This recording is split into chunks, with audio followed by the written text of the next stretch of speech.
آیا این مپ آسونیه؟ میتونیم اینو عبور کنیم یا خیر؟ خیلی بلند و دراز. ببینیم توش چیه. بریم توش. خب آقا دوستان عزیز، به چنل سیگار کرافت خوش اومدید. من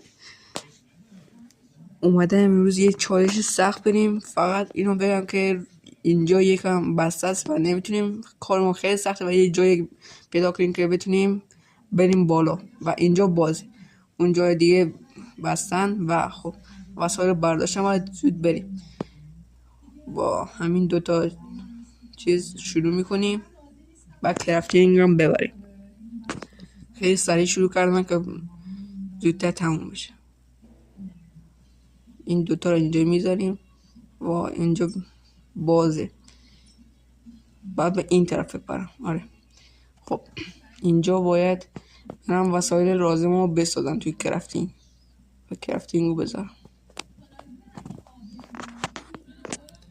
خب این گلدون اینا رو باید تبدیل میکنم و تبدیل به یک فسیل کنم و حالا وسایلم تکمیل شد. خب گلدون همینجا میذارم، روشم باید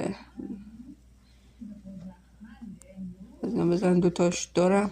خب اینجا باید یه دونه از اون مسیا بذارم، دوتا شیشه اینجا باید بذارم.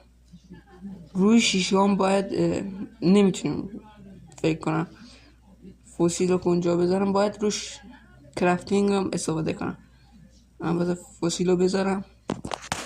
خب نمیشه، باید کرافتینگ رو بذارم فسیل و اینجا آب بزنیم بریم. حالا تموم نشده، باید بپریم. اگه تونستیم بپریم نمیریم بازی تمومه و تموم.